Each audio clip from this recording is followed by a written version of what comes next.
Hello, StarrCast listeners. Thanks for joining us for another episode of StarrCast, where we dive into all things wellness business oriented. We're going to take a broad tack this week and revisit a subject that we touched on in late January, but in more in depth.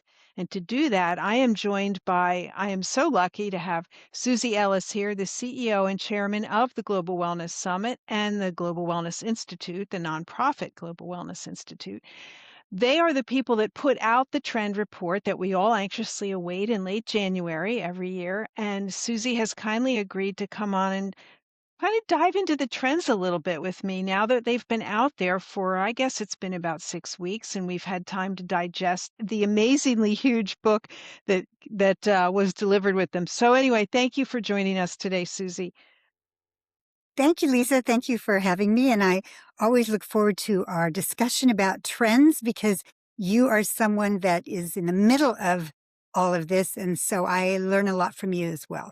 Oh, well, that's kind of you. You know, we all have to learn from each other, and there's so much out there now. You know, I've been in wellness space as you have, Susie, for decades. We don't even want to say how many. And yet there's always something that you didn't see or you didn't sort of put the pieces together. So it's really wonderful that the Institute and the Summit pulled together all of these great writers to share their thoughts. I know Susie, maybe you can speak for a moment about how this comes about, the process of gathering these trends, because it comes out in January, but I know it goes on all year. That is very true because we've been doing trend predictions for almost 2 decades. The Global Wellness Summit is, in fact, celebrating its 20th anniversary this year when we meet in Thailand. Last year we met in Dubai.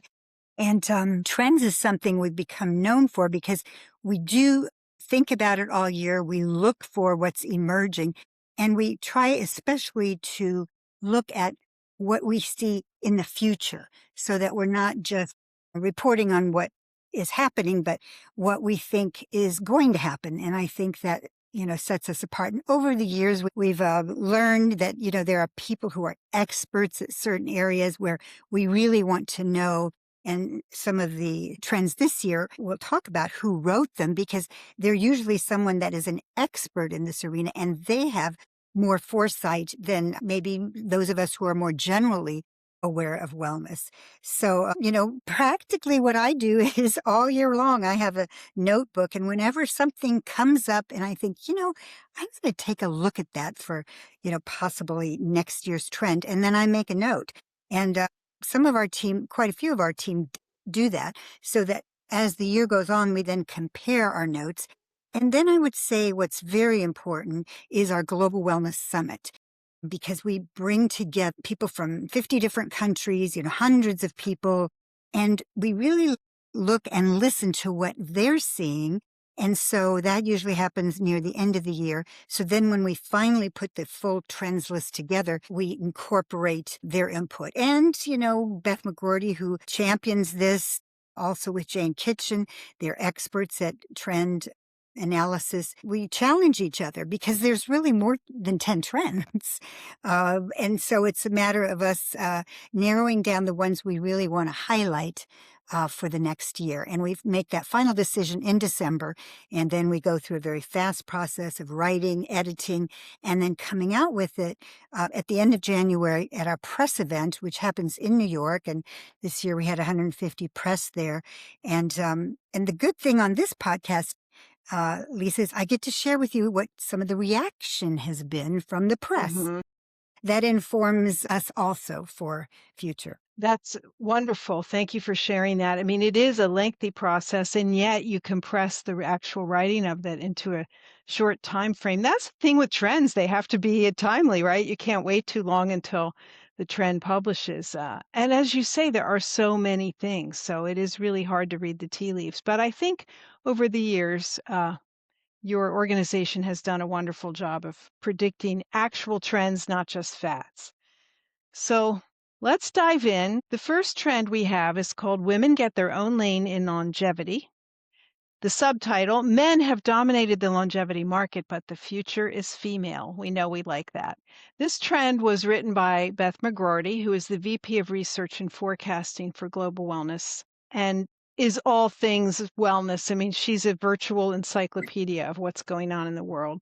So it's always wonderful to see what Beth's take on this is. So, Susie, what are your thoughts about this trend in particular? Well, the women get their own lane in longevity. First of all, just between you, me, and your listeners, our first trend is usually one that we feel is maybe the most important. It's certainly usually the one Beth writes. It's very well Mhm. researched. And this one, all of our trends are important, but this one is in particularly, women getting their own lane in longevity is very important because in the past, and I think more people know this now than before, even in scientific studies, they studied men all of the time. It was, they have not studied women as they have with men. And when you think about the longevity arena, I mean, you think about the people like Brian Johnson, Andrew Mm. Huberman, David Sinclair, Mark Hyman, Peter Attia. It's all men. And so you have the male faces for the longevity. You have the research that's been mostly about men, even though a lot of people apply it to women. So the fact that now there's a lot more research and people are paying attention and there's more encouragement to invest in research. And one thing that Beth discovered, which is maybe new to some people, a lot of times we talk about women's health and it ends up being a lot about menopause, the differentiation between men and women. But what really is important now is that it's really a little more about the ovary. And it's not just about menopause, it's about every stage in life for a woman, how a woman's health differs from a man's.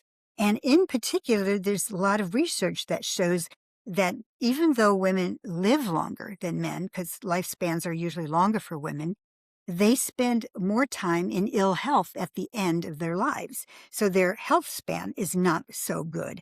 So there's lots of reasons to be focused on women's health. And maybe, Lisa, you can mention a few of the things that you think was interesting in that trend. Well, first of all, what you said about the research on men, I've heard that because I've been coming to the summit, but that was the first place I'd ever heard it. When all of the various physicians and medical professionals that speak at the summit have said, this testing has all been on men. And I just thought, what? But it's very true. Before the 1900s, women were less than 20% of trials before the 1990s.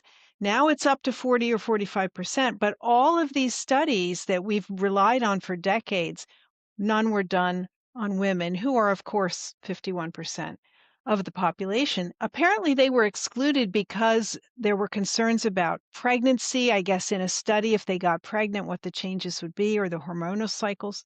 But, we are very different. The second thing that really struck me was that whole focus on the ovary.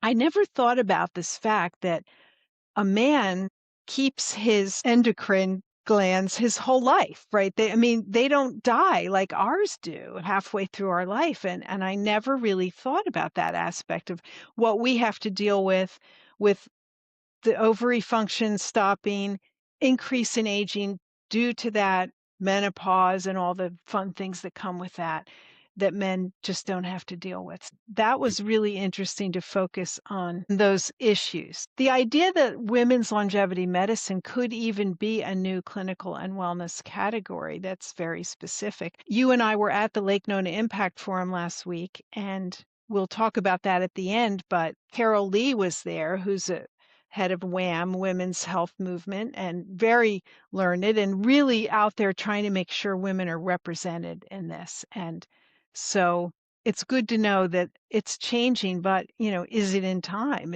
It's changing slowly. So in the future, Beth was writing that clinics and wearables and gyms and telehealth, everyone will be able to focus in more on the female biology more specifically. So that will be helpful for us. But I just never really thought how important our ovaries are to the female biology. And I remember learning to my horror, it was even, they didn't use female mice on all of the studies where they did mice. It was all male mice, probably for the same reason. But I was just wondering, Lisa, what we did last year, I thought was so interesting because I love your podcast and there's so many people that listen to it that are in the industry. So I thought maybe a new little twist, or one we did last time, is how can this trend be helpful to people in the industry? How can they, maybe connect with it in some way? And I mean, my first thought is through education, just like you said. I mean, we Mhm. didn't know a lot of these things. And my guess is that a lot of the people who go to spas or to go to health or wellness clinics or hospitality or all of the different arenas that your podcast reaches, I think a lot of people don't know this. So just educating people about some of the statistics that are in this trend and also what you mentioned, I think that's probably already a good contribution. What do you think? Oh, I think it's true. I mean, for us as professionals to realize that this has been overlooked, it's being addressed now. And what can we do on the spa professional side, on the wellness professional side, to bring a spotlight on women? I mean, certainly in your programming, in your facility, you can highlight things that are for women. I have seen menopausal facials on menus. I have a consulting client whose entire business is the pregnancy, preparing, priming the body for it, dealing with bodies during it, and then the postpartum part. That's all they do in massage and body work. So I think we're going to see more of this specialization. And I think that it's not too late, to do more, to highlight more that women's needs are different. I love the idea of facials and body treatments that are specific to women's needs ever, and certainly at a certain time of life, which would be post menopausal. And I think people, we're seeing more discussion about hormones now as well. And, one thing that organizations can do is to bring in speakers, medical professionals, because they can talk to this, especially people in, women who are very much knowledgeable about this difference. That alone can be very, very educational. And that way it's not like we have to teach all of this, that isn't maybe necessarily our background, but it's exposing our audiences to this reality. I think, as you said at Lake Nona, I mean, this is now a big deal because people know that women, they're controlling the healthcare dollars and they're controlling the spending. So this is an important economic issue for everyone. Right, That's they can't be ignored. They have the pocketbook now, so we need to exactly. pay attention to them. Well, I thought it was really, of course, as usual with Beth writing it, really well researched and contextual and lots of great information in there. So good. Year of the Woman. We're happy about that. Trend number two, the over optimization backlash. This was written by, the subtitle is Pushing Back on Peak Wellness. And we'll dive into what that means. This was written by Jessica Smith, who is a strategist and the co founder of Maya in the UK. So, over optimization backlash, I mean, it's clear when you read it, it means we've been staring at screens and data for too long, tracking our wearables. People want to step back and have an analog approach and not be tracking everything because why? It stresses us out, right? I mean, if you're wearing a wearable, I don't do it anymore. I still wear mine, but I don't check it every morning. I look once in a while when I'm working out at what's my heart rate right now. But you can really get wrapped around the numbers. And then it creates more stress, which was not the point of the device in the first place. So we feel like we're constantly performing in life, and that, of course, is stressful. It's a good point, and we are definitely seeing that. There's a lot of conversation about this because, we're checking our sleep. There are glucose monitors. We're tracking aging. We have the Fitbit, we have Whoop, the Aura Ring, etc. And what's happened is that rather than it necessarily becoming, insight, which can be very valuable, now we're starting to feel a bit of pressure. And I personally have had that experience myself because I do have an Aura Ring. And I had a little break from my Aura Ring. In fact, when I was just recently traveling, I thought, I get kind of bad news every morning with my Aura Ring because I am not a great sleeper. And it's valuable to sort of teach me, when it's better and when it's not. So the wearables, and I had the glucose monitor, no doubt, very helpful. And for a lot of people, I mean, it's saved some people's lives to know that, their heart rate, there's AFib and so on. So it's a matter of finding the balance. Yes, the wearables are valuable. Yes, the diagnostics are valuable. And where do we get to the point where it's over optimization? And we're now talking about, getting things wrong and having the stress. So it's something to be aware of. And I Mhm. think it's probably going to continue, but it's going to be a matter of finding the balance. It's not like throwing the baby out with the bathwater, I think. No, for sure. We still want them, but we can't be obsessed about it. And I think in the trend, Jessica wrote about the fact that the next phase of wellness would be nervous system regulation and sort of prioritizing sensation over the score or the number that goes with it. Like you getting up in the morning and saying, what was my number? I didn't sleep well. How about just check in with how do you feel? Do you feel like you slept well or not? And let's not worry about what the number is. Also, we tend to want to fix it. What pill can I take? What thing can I do instead of treating the underlying cause of why something's not working? So the pull will be, she writes, towards practices like breath work, sound healing. We know that's very popular. Somatic release, rituals and shared emotional experiences that prioritize you feeling safety and calm in your body and not worrying about what some external number is. In fact, there are spiritual wellness apps. Of course, there's apps for everything. And the market for those was over 2 billion in 2024, which I thought was a lot. It's expected to grow 15% a year through 2033. So this is an area for investment for anyone listening. Spiritual wellness apps, even though it's an app and it's still digital, but giving people things to do and tools to do it with that are not reliant on trackers. When we were at the Lake Nona Impact Forum, one company or one speaker who mentioned Ellie, I don't know if you remember that, for mental health coaching, especially for people in the military, because we know that a lot of times with military and PTSD, there's mental health issues and a high level of suicide.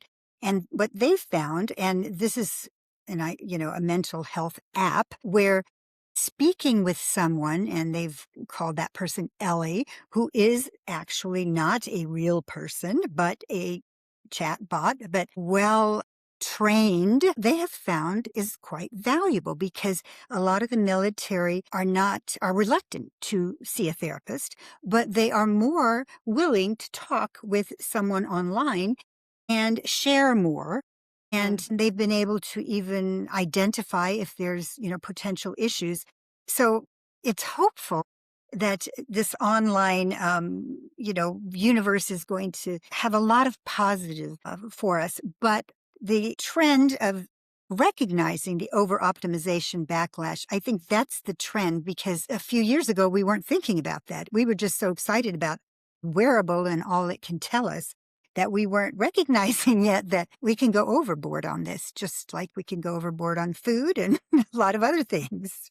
100%, Susie. And what you said earlier is another point that Jessica made here that when you are constantly intervening with your score, it can erode your identity. And I thought, wow, that's a really interesting observation. Like you become a number and not just who you are. And that's probably not a good road to go down. In terms of what we can do in our business worlds about this trend, subtraction, right? Simplification in our environments, having infrastructure that is calmer, less screens, less clutter, quiet corridors, quiet spaces, sound softened buildings, sort of a shared decompression experience, just making sure we're not bombarding people with too many sounds and options. We've seen many spas lately that are not Scandinavian, but they have that sort of tendency for simplicity. And I do feel that it does kind of clear the brain when there's less clutter, like in Japanese style as well. And I think that's part of why we're seeing, and I'm sure a lot of people are seeing, that nature is becoming more and more important. Just spending time in nature without all of these devices, I think, is a way for people to recalibrate. And that's one thing that I have found with all of our arena of wellness professionals, that encouraging activity in nature or spending time in nature as much as possible, that helps sort of get us back to our own senses. So I think that as professionals, we recognize what's available, and it's going to become more. There's going to be more and more, because now the medical world is now starting to recognize. Before, they sort of poo-pooed, whatever your numbers are with this device or that device. But now they recognize, they can learn about you from your wearable. And Mm. so that's becoming more important to them. So we're going to have this optimization pull for quite some time. And so just recognizing that, it's okay to maybe take those things off. And the term that I think she used in the article, which I thought was good, is it's not just wearables, it's nearables. And Mm. nearables are things that will give you scores or information that you're not even wearing. But Mhm. it's around you. I think, some of the digital, face recognition is one example. That's a nearable, and it has information. So it's going to get more and more where we're not even going to necessarily be wearing things all the time. It's just going to be around us all the time. So So true. Well, that topic leads us very nicely into the next trend, number 3, the rise of neuro wellness, regulating the nervous system for a new era of human well being. This was written by Heidi Moon, who is the Vice President of Marketing and Communications for Global Wellness Institute and Summit. And it's really an excellent piece of writing and trend diving into this topic, which is kind of where our brain goes when we're trying to push back on all of the influences we've had. Heidi writes that our nervous systems were meant to keep us alive. Of course, that's why we have them. Fight or flight response. If you're about to be eaten by a woolly mammoth, you run. But we have worked ourselves into a state of constant alert now with the bombardment of information that we have. And that's what stresses us out and makes us sick. This chronic activation of the nervous system contributes to our poor sleep, anxiety, inflammation in the body, brain fog, and thus accelerated aging. So, what are we going to do about it? She has many suggestions. indeed. I mean, we normally know about fight or flight, and that we're just more into fight. And so we're hearing more about the vagus nerve. Sleep has become more and more important. The global wellness economy, we have the numbers that, you know, it's 6.8 trillion is the whole global wellness economy now. And one of those bubbles, there's 11 sectors, is what we call mental wellness. And sleep is part of that. And we have seen the numbers of people investing in sleep continue to grow, and especially the hospitality industry. You've probably noticed this, Lisa, that, Mm. that's one thing. I mean, the hospitality industry is about sleep for a lot of people. You're going to a hotel, and sleep is important. And so I'm encouraged to see that they're doing more and more to, blackout shades and quiet and no lights and relaxing, Mhm. bathing, that sort of thing. There's a lot of things that are being done, which I think is encouraging. So, but neuro wellness, I think the term is actually one of the parts of the trend, because rather than using the term sleep health or some of the anxiety reducing kinds of things, the term neuro wellness is catching on. And I think I'm seeing that more and more. So I was surprised a lot of the media reacted very positively to this trend. And neuro wellness is a term I think that more in our industry will start using.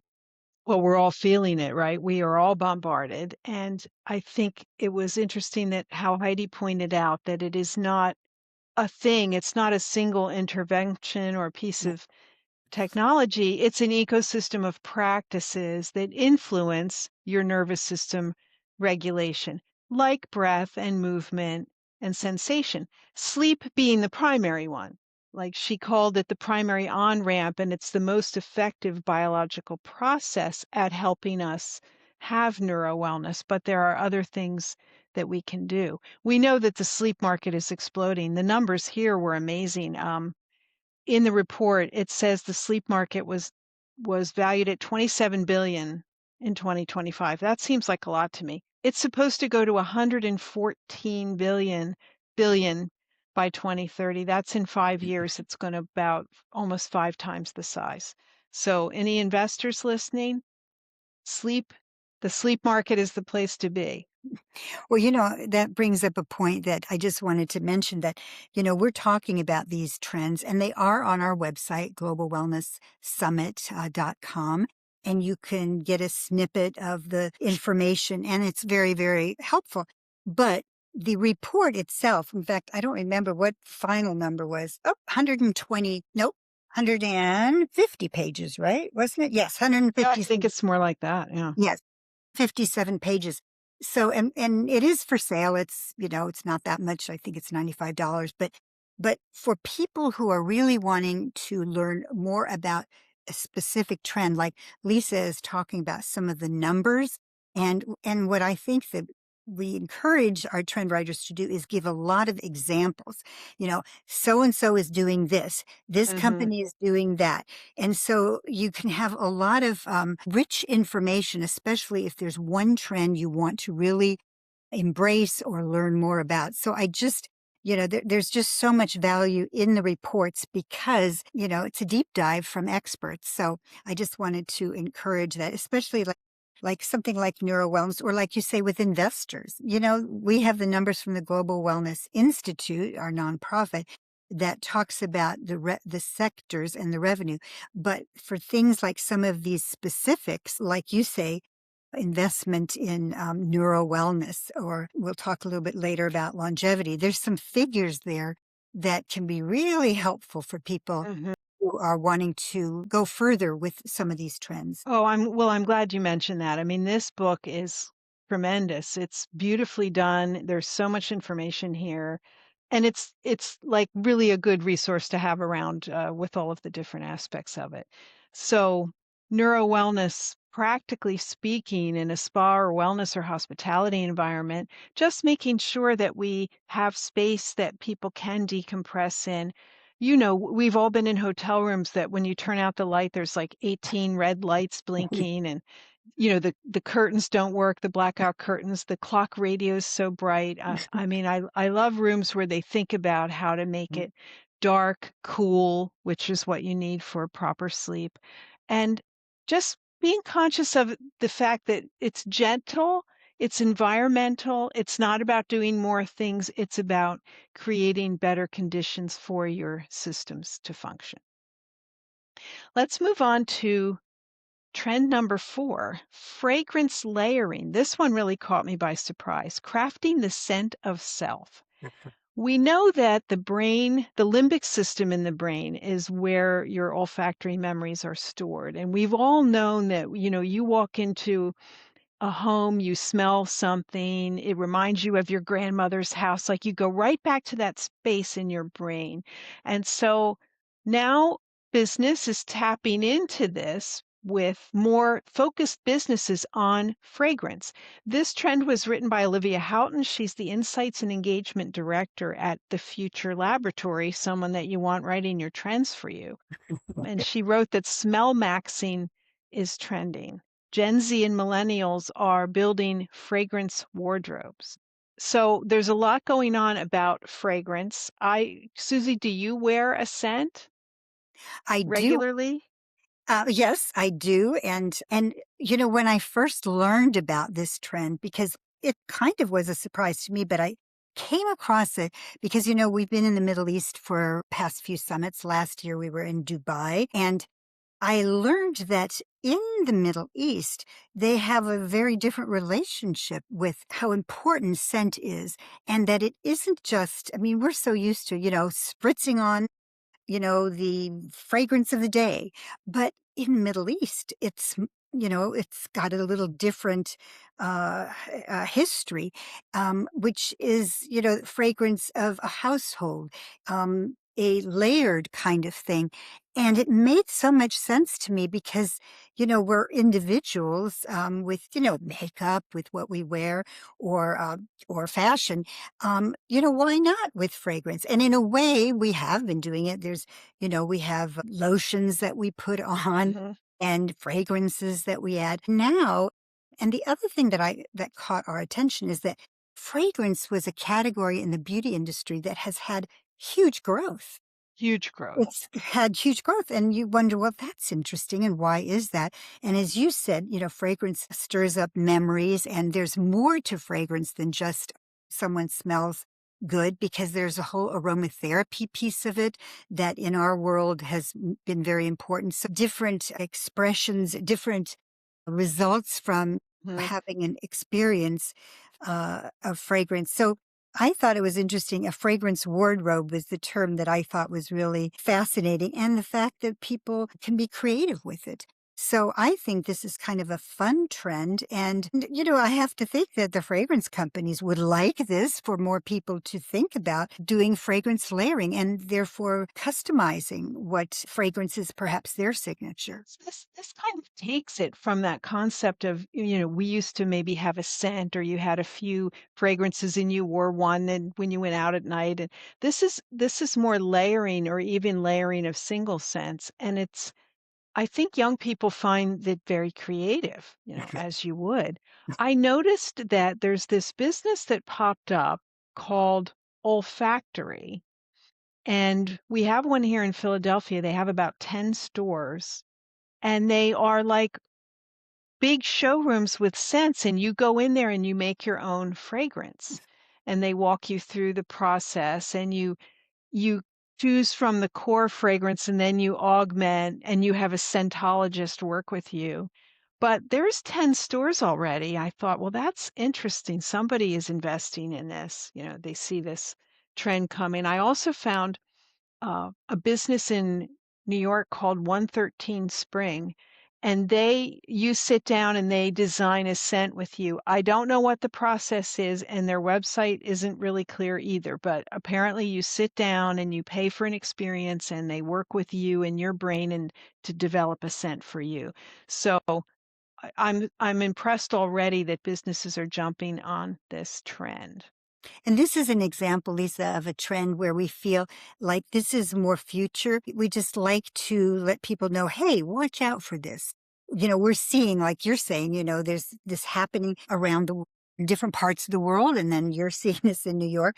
So it's something to think about. How can you maybe incorporate that? I know, the Aufguss, which has been a Mhm. trend of, sauna experiences that uses fragrance and, just the whole aromatherapy piece that sort of really comes from our industry. I think we're going to see more and more of this. So it'll be interesting to see where this goes. But it reminds me of the time when we predicted that forest bathing was going to Mm. trend. I mean, I think that was 10 years ago. And when we predicted that, nobody had heard of forest bathing except in Japan because Of that's course. where it came from. But and people thought, well, what is that? But now, I mean, people know what forest bathing is, and it's a fantastic thing. And it had science behind it in Japan, because when you go out in the forest, as you are bathed with all the parts of that, it does affect your physiology. So I look at fragrance layering a little bit like the forest bathing. We're a little ahead of that, but, keep your eyes and ears open for what's going to happen there.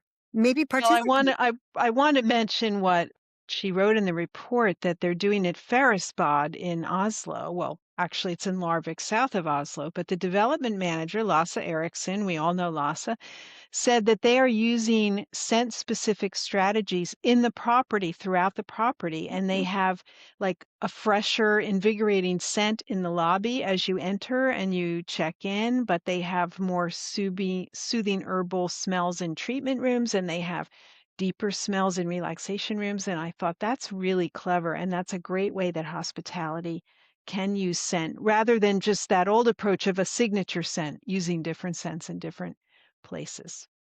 All Excellent. right, let's move on. Trend number 5. Ready is the new well. Preparing for climate disaster is the new preventative wellness. This trend was written by Cecilia Gurr and Skylar Hubler, who are journalists and cultural strategists at Backslash. We're living in a world where there's lots of drama every day. Today is no different. There are many factors behind this. We are certainly seeming to have more extreme weather. And also, we know about these more because of the internet and social media. So I believe that things that would happen 10, 15 years ago, we just didn't know. And now we know everything every day. And we're thinking, oh my God, what's happening to the world? So I do think it's increasing the anxiety level in people, and they feel that they need to be prepared for the unknown. I mean, and I'm sure it was only accelerated by COVID. We've never known the future, and COVID told us that we definitely didn't. So that sort of state of preparedness, readiness that we want to be in now that we went through that, I believe is a part of this. Well, Lisa, the subheading in this is Preparing for Climate Disaster is the New Preventative Wellness. And I would say that it's way beyond climate disaster. And right now, today, as we are facing what's happening with Iran and, the war and the Mhm. issues that are coming up, not only in the Middle East, but elsewhere, the whole idea of disaster preparedness couldn't be more important. And I think that the thing about this trend is that even thinking about disaster preparedness as a trend that ready is the new well is just a new idea because I don't think we've been thinking about that, but it is so true. Think about, and they bring up in this trend, not only the concern people have about what could happen, but the people who've been affected by what's happened. I mean, right now, and I just heard from my husband because there's some family in Cyprus and they were, near what, you know, with some things that happened. The way people are reacting, I mean, they need talk about mental health and the reaction and, unwellness in the, neuro and physical way. I think us recognizing that disasters are part of us helping people go through things or even being more at ease by being more prepared can be helpful. I think it's a new conversation that I'm kind of thinking is a good one for us to put forward.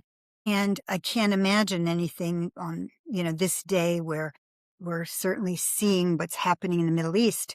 Um, it's a good time to think about ready is the new well. Celia and Schuyler wrote about different kinds of preparedness, being ready mentally with the idea that something can happen, which I think most of us are now. We know that. But then the individual readiness, are you actually ready? I mean, not the idea of it. Have you purchased supplies? Do you have tarps or electricity or a generator or backup food or what have you? And then lastly, the community Mhm. part, what they're saying is that meeting with your neighbor is more important in many ways than having a backup meal plan because if something happens, you'll be in it together. So being ready with your community. They also pointed out that wellness spaces are hyper local, like they're known to their immediate environment, they are trusted, and they are wired for behavior change. So perhaps spas and wellness businesses are going to be natural candidates for resilience infrastructure. So we should be prepared at least in that aspect to help the communities that we work in and live in. They mention, the fitness studios doubling as emergency shelters, teaching readiness, supporting people. And I think your point, Lisa, is exactly right. The research shows this. I think our industry is recognizing it. Other people are recognizing it. Community is so important for people's health and wellness. And so ready is the new well, including, your family, your friends, your coworkers. I think that's a big part of it. So thank you for giving those examples, Of Lisa. course. And yeah, and I think it's just the beginning of a conversation. And number 6, skin longevity redefines beauty. Move over anti-aging. Innovations in skin regeneration usher in a new era. This was written by Claire McCormick, senior editor of Beauty Independent. And I love this trend because we've been saying these things for a while. We used to say things were anti-aging, and then at some point, professionals, we realized, well, that's probably not a great approach because if we're not aging, we're not here, right? We age every day, it's inevitable. Let's age gracefully. And so that word anti-aging is going away, and we are seeing words like well aging or skin longevity in terms of reframing skin as an asset, not a cosmetic problem. It's inevitable that we age, but how our skin ages, we can certainly influence, at least simple ways, obviously putting on cosmetics, drinking water, staying out of the sun. We know those things, but there's new technology as well that will help take this further.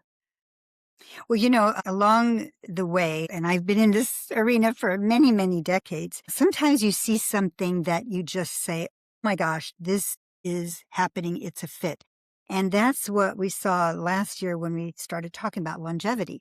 The longevity discussion is fairly new. Of course, the word has been around for a long time, but the fact that it's taking over a lot of discussion is fairly new.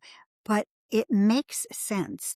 And so the idea of sort of retiring anti-aging, I think it was very popular. I don't know, was it 10, 20 years ago when Uh-huh, uh-huh. when I think was it Allure magazine or one of the magazines kind of Allure said we're not going to say that anymore. right said, we're not using that term anymore. And that started, discussion about but the term longevity has very much resonated. And of course, skin longevity, that's a natural, I mean, not that it started there, but it certainly has found a home there.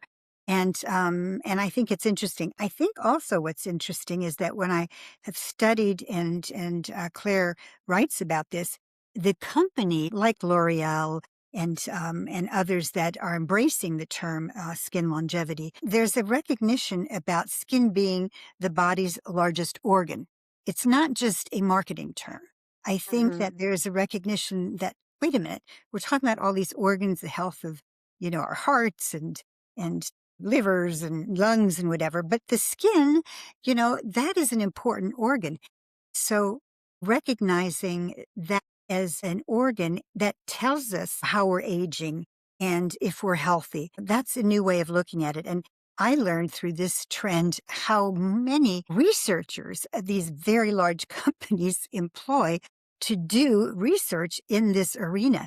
And so just like with, everything we're hearing about AI and the research and science is accelerating, so there's some very new findings in the world of skin that is pretty exciting for our industry. So skin longevity redefining beauty and sort of taking over from anti-aging, but really ushering in a whole new era of skin regeneration. I think that's pretty exciting. Very much so, and think about the opportunity. I mean, it is the business we're in. Ultimately, at our core was looking good, beauty.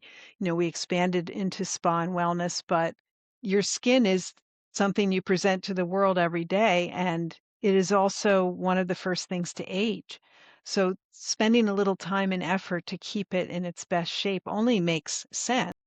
There has always been good products, but now we have technology on top of it. You have at-home devices, LED devices, products that lean into longevity in many ways. So we're going to see it not only as a thing that clients come to us for, but that we want to be able to retail products and devices to them to take home and use. And it also extends into the hair. Claire writes about scalp and hair using regenerative therapies there as well. I loved her point when she said that dermatologists will become kind of the science interpreter. You'll have all this data, and the dermatologist will tell you how to manage it and how to use it, and that there may even be skin longevity panels that you would go and get your blood drawn for and see, what you could do about that. Who knows? It's true. And And, when you look at the global wellness economy, the personal care and beauty bubble has always been the largest and still is. It's a Mhm. very important part for people who are investing in their health and wellness. So I think that's important. And now I have a question for you, Lisa. Have you been using any of these red light masks? I have. I was lucky enough to receive a Saluma LED mask, and I do use it, and I do think it is helping me to maintain my skin where it is. We shall see. Well, I have to say, Lisa, and I know you've had a background in makeup and beauty. You have fantastic skin. But I will say that I just was introduced, I'm sorry, I don't know the name of a mask that I put on, and I've just started. So I can't say I've seen anything yet. But in fact, it was something I purchased at a place where I went for a facial and they were selling these. And I thought, well, I'm in the industry to, but it's very compelling. I mean, if you can sit there for 10 minutes a day with red light on you, you can even meditate with that. Exactly. I mean, why not? What's the harm? I mean, Right. you maybe you play solitaire or something while you're doing it, but there's no bad thing that comes from it, and who knows? I hope it's good. Ask me in another 10 years. Right. And we say we hope there's nothing bad because that's the thing. You never really know. It's like the GLPs. They doesn't, hopefully there's nothing bad. But, at my age, maybe, you're younger than I am, but at my age, I think there's not much risk in my trying some red light therapy. We shall see. We shall see. We shall see. Trend number 7, fun. The festival let me try and say this again. The festivalization of wellness, a new wave of healthy, wild, cathartic wellness raves and gatherings. So, we're used to thinking of wellness as a practice that something you do for yourself. You go to yoga, you go to the sauna, but you did it alone, and that is not the case anymore. Thank you for the young people for making it communal. It's becoming more of a group event. People like to do things together. And we've talked about this that young people today, your Gen X, your Gen A, whatever comes after, even millennials are Gen Z, I meant to say, they are very health conscious. They don't drink much alcohol. They are at the gym all the time. They lead pretty healthy lives and they like to do it together. And so wellness has become their way to connect with their friends as opposed to Susie, when you and I were younger and we met at a bar. It's what you did, right? You went to a bar when you wanted to see your friends. Now they're doing fun things that are healthy, which I obviously is a wonderful trend, and it addresses many issues, community, mental wellness, and of course being healthy in the long run. I think this trend is really fun and it is about fun. And, you know, it's, I think, kind of a response to COVID. I think that one thing Mm, we learned with COVID is that there's a lot of health in being together with other people. And certainly the research bears that out that, as people are aging, that their circle of friends, contributes to their health and their longevity more than, a lot of other things like nutrition or exercise or I mean, it really is important. So the festivalization, and in our world, I would say one thing we did contribute to that is Global Wellness Day. I think, mm, Logan started that many years ago, and the second Saturday of every June, there's Global Wellness Day, and it's a matter of encouraging people in the industry to give something back to make, invite people to events, do a big rave kind of thing, or give away some treatments in various ways. So that is an example. But now I'm reading about things like wellness raves, which I've not mhm, been to, sober morning dance events. That actually sounds good. And collective release events like Sanctum, which we have done because we've mhm. had Sanctum group at our global wellness summits for the last couple of years. A crying club. I have not done that, but ooh, I don't know. That might be interesting, but I can imagine you'd feel pretty somehow with some relief after that. But Six Senses doing the Alma Festival, Euphoria integrating local traditions, wellness festivals, Wonder Fruit Glow, Liquid Sound in Germany, Culture of Bathing, which was just in New York. Did you go to that? Is it Went to still it. going Yes, on? I did. It was fascinating. I mean, go being outside and it was 25 degrees out, but you didn't need a cold plunge, right? You came out of the sauna and you just stood there without your robe on for a few minutes and you cooled off. Yeah, and it was fun. There were hundreds of people there. Yeah, that's an exciting trend, and I'd like to see that really, have more and more momentum, and I think it will. Like you said, the next generation or the next few generations are really embracing that, and really, I think even my generation, it's kind of fun to be with people and doing things together. Well, I neglected to mention the author, Megan Whitby, who is a freelance journalist who used to write for Spa Business, and she is now a brand manager at Mindstream. She is of a younger generation.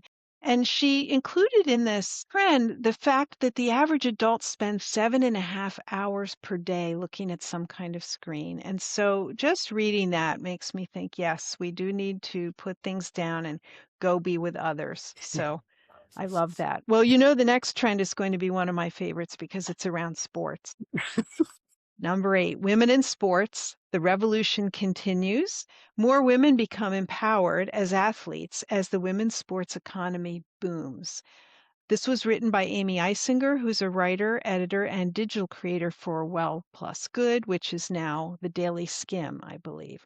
Now, you'd have to be in, seclusion not to know that there's a lot happening with women's sports, especially in the US, where we have many more leagues now. We've had a WNBA for years, but some of the new younger players, Caitlin Clark being probably the most famous one, have brought a lot of attention to it. And of course, our own women's soccer team here in the US, they're incredible. But there are wonderful women's soccer teams around the world. So the market is growing because people are watching now. These sports were always there and women were participating, but if you weren't the parent or related to these women, you weren't turning it on. And now people are watching.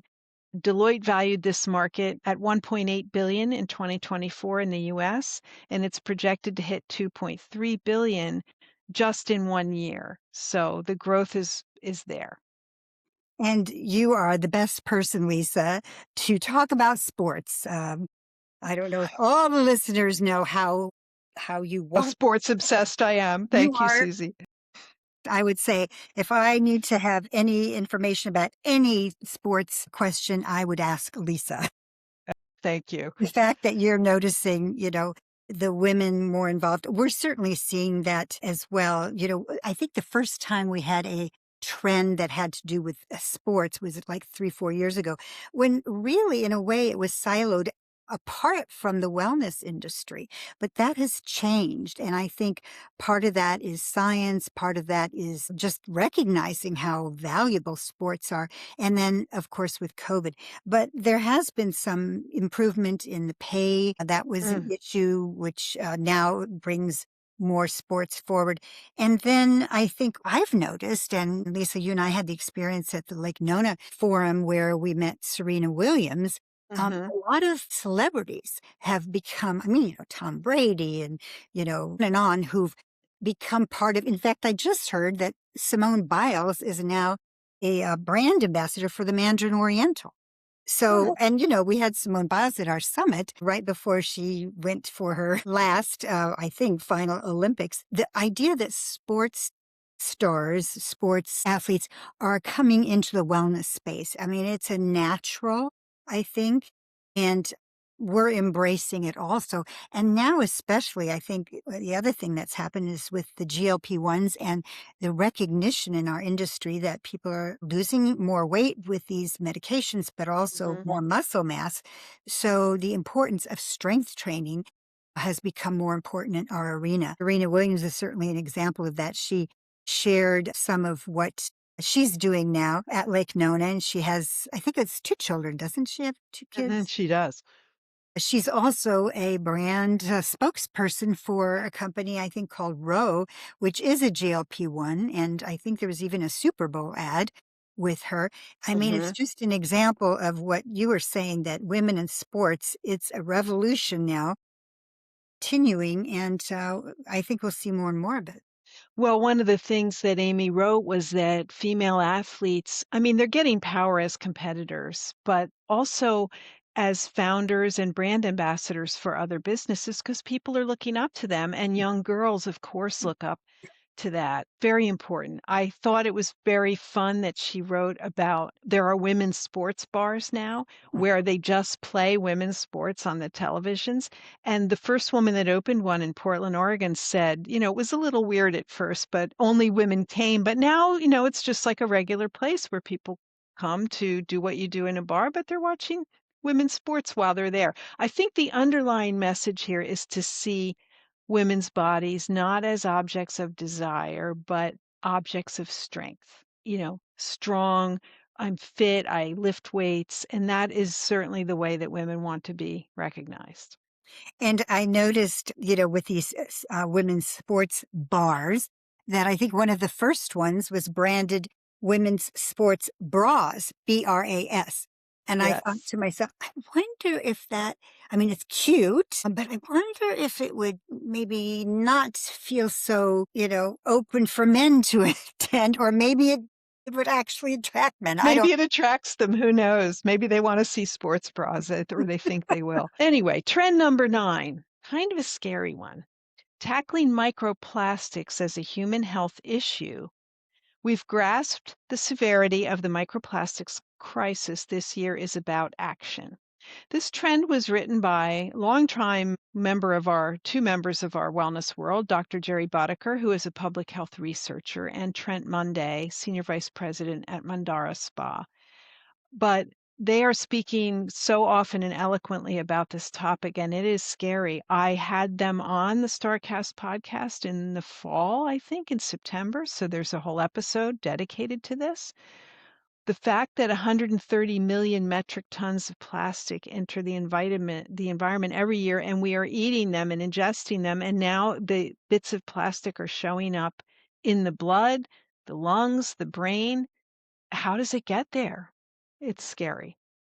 Lisa, I listened to that podcast and I thought it was terrific. I hope everyone will find it Thank on you. their podcast and listen to it. And one of the things I learned on your podcast, even though I'm sure well, I guess it's probably also in the writing, is that, where do we get all of these plastics? And, are we eating it? Are we breathing it? Mm, And Jerry made the point that we're breathing it for the most part. I mean, it certainly, if you're doing anything that heats plastic, like heating plastic food in plastic containers, mhm, something that is obviously not a good idea because then the plastic leaks out into the food and then that's of course mhm, how it gets in to the body. But what he said was in the air is where we're getting most of it. And a lot of it comes from tires. If we're mm, walking down the street and because all these cars are going by and the tires, which are made of plastic or petroleum, so mhm. that the heat of those tires is what brings all of this into the air and that we are breathing it. I will say that after that, I decided I am no longer walking or jogging on busy streets. I've tried Mhm, in Miami, so I try very much to be closer to the ocean or water if at all possible. And, it's not totally possible to avoid streets, but it certainly was a wake up call. I think what's interesting about this trend is it's not that this idea of microplastics as a human health issue is all that new to people these days. But what is new, and I think it's important, is that the wellness arena is saying, okay, this is important. We need to do something about it so that there's more, people wanting to be more proactive in mitigating this. And so I think that's what's new. And that's the trend that part of the trend that I think we liked in terms of trumpeting, that it's time for action. And we as the wellness arena should be at the forefront saying things, bringing this up and seeing if we can help make a difference. for sure, and think about it. I mean, the plastics enter our body in one of 3 ways: ingestion, inhalation, and skin absorption. And many of them are microplastics that are intentionally used in cosmetics manufacturing. So we're part of the problem here. And we're a long way from solving it because unfortunately plastic production is going up. You wouldn't think that was true given that what we've known for the last few years, but yes, we are producing more plastic in the world than we ever did, and the waste management cannot keep up with it. So this is definitely an issue. And when you look around your home and your kitchen and you see how many things you have that have plastic, you really have to think twice about it. I applaud Jerry and Trent for bringing this to our attention, and they have a microplastics watch initiative as part of Global Wellness Summit that you can join if you're interested and you're a wellness professional and you'd like to know more. You can look it up on the website. So we'll move on to trend number 10, our last trend, longevity residences. Health span finally hits home. We've been talking about wellness real estate for years. And of course, Susie and your organization have started the Wellness Real Estate Symposium, which has become so popular in New York every May. And it's a wonderful event where you learn all about how people build healthy homes and buildings, and architects are designing and manufacturers are creating things that are healthy to live around. It's a whole industry that I never knew about before. And now, inevitably, it is creeping in to the home front. So homes that integrate preventive medicine, diagnostics, and AI tracking, as well as the obvious things like light, windows that can open fresh air, the ability to walk, the ability to go outside and have plants, but these are more tech driven. Well, thank you for mentioning our leadership in this arena. And yes, in fact, the Global Wellness Institute did the very first research study. It was in 2018 on wellness, real estate, and communities. And the first to quantify this, to introduce it for many people for the first time. And since that time, it has accelerated and accelerated. And we just came out, the Global Wellness Institute, with the latest research report last year. And it's Build Well to Live Well, the Future. And there's a lot of great data in there. And by the way, of the 11 categories, sectors of wellness under the wellness economy umbrella, which is 6.8 trillion, the one category that has had the most resilience since COVID and has grown the fastest is the wellness real estate category. It has grown, and we learned, I remember with COVID, it was 2020 and January, February, March, and oh my gosh, things were shutting down. People were not traveling for wellness. Gyms and spas closed, closed, closed. But the wellness real estate category, those people, their phones were ringing off the hook. We did a Mm-hmm. webinar at that point, and we were kind of surprised because we had on the webinar people from South Africa and people from Asia, and all of the phones are ringing because people recognize, boy, I want to live somewhere where it's a healthy environment, where the home, the apartment, the condo, where it's healthy, there's fresh air, the the building is focused on my health. So now the term longevity comes along. And so now we're thinking and we're starting to see the term longevity residences. And this is written by Jane Kitchen, is still with Spa Business and, is a real trend analyst and works with us now also. So we wanted to explore what is the difference or what is likely to be the difference between longevity residences and wellness real estate, because, a lot of similarities. And as we've learned in this arena, people start using the terms, if they want to use the term, they use it. So here's what Jane came up with, and I would agree with this at this stage, and it's early, so I think there's room for this to move here and there. The difference between longevity residences and wellness real estate is the term longevity is starting to that with Hmm. longevity is diagnostics. Because there are more and more medical diagnostics where you can measure various things about your health. And that's a little bit outside of the wellness arena where we talk about exercise and nutrition and stress reduction and sleep and nature and so on. But diagnostics, which are on the medical side, are starting to be woven into some residences. Now, I'm not saying that everyone that's using the term longevity residences is using diagnostics, but we're seeing that that's kind of where it's going. Places like the estate, they have come out and they are definitely having diagnostics as part of what their plan is. There's a few other organizations that are doing things where, like for example, Trivananda in Thailand, they are working with Clinique La Prairie. Same thing in Dubai. There's Clinique La Prairie, which is paired with another organization. So we're seeing that this pairing, and oftentimes they are separate because it's not easy for a wellness or a wellness real estate company to get into diagnostics, but it's a matter of partnering with or recommending or incorporating within the diagnostics where you're living. And the same thing even with the homes. Because wellness real estate can be, homes that have, great air quality and good water and so on. But then some of them can be doing more diagnostics, more measurement and so on. So I think it's a area to watch.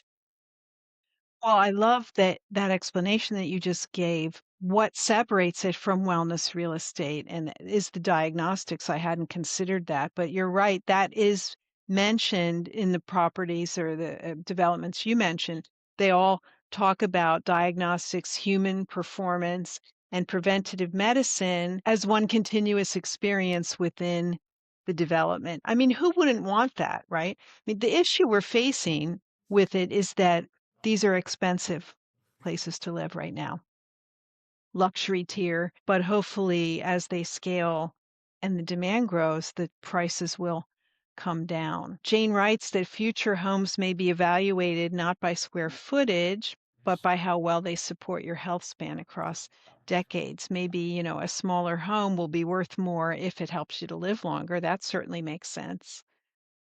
It does, and I think it's a space to watch. It's developing, and I would mention that, as I said at the beginning, we announced these 10 trends at our press event, and Beth McGroarty, she deals with the press all the time. So, in fact, I think it was Monday, she reported, what the different magazines are writing and newspapers and the interviews she's been asked to do. And she let us know that the most asked for trend for information was this one, longevity residences. So the Interesting. media is very interested in this. And so I thought that that was interesting. And I'm not surprised because it is very future and it's not obvious. Like you were saying, it's not obvious. Well, what is it? What is this compared to, wellness real estate? But we're seeing that it's the diagnostics that are making the difference. And one other thing that Jane mentioned in this, and it's a little bit hard to see in the trend, but it makes sense to me that right now, a lot of wellness real estate, people are creating it for the purpose of, perhaps selling it in 5 years. So it's a little bit of a short-term window. But longevity residences, this is more of a longer-term window. People, people are not necessarily going to buy them and then be finished or want to sell them. It's an investment in your longevity. So you're going to buy and then live there, hopefully a much longer life. I was just at Rancho La Puerta a few weeks ago, and they have Rancho La Puerta residences. And I would say, even though they don't have diagnostics, although I think they're going to be adding some, that seems to me in the spirit of longevity because, and of course, they're connected with Rancho La Puerta. So if you're living there, you're using so much of what's available there. That buyers there are interested in their long-term health. So it'll be interesting to see if longevity residences might eventually apply outside of major diagnostics, maybe, even just little minor diagnostics, because with diagnostics, you can tell here's where your blood pressure is now, here's where your vitals are. And then, you can test again in 6 months or a year and you see improvement. So I think that's interesting. Well, you and I have seen those things at CES, the Consumer Electronics Show, toilets that measure your urine count and mirrors that can tell you things about yourself. So why not incorporate that into where you live? I mean, again, more information maybe than we want, but there for those who want it. Well, Susie, thank you so much for this discussion. I'm holding up a picture of the Future of Wellness Trends book. You can see how big it is, lots in here. You can order it online. Susie, thank you as always for your time and energy and for driving the industry in the way that you do and helping us to look forward and find our path. Well, thank you, Lisa. And, I have been in this industry a long time, but I am so excited about future. I mean, there's so much momentum and, this medical and wellness and longevity piece coming together. It's a great time to be in this industry and to help shape it. So, and I thank you, Lisa, for the podcast that you do because it's the one I enjoy listening to the most when I'm on my treadmill. Because it's always, enjoyable. I know some of the people you're interviewing, and I always learn a lot. Well, thank you. Thank you so much for that endorsement. And thanks to everyone who's listening. Hope you take something away to improve your business with, and we'll see you again soon.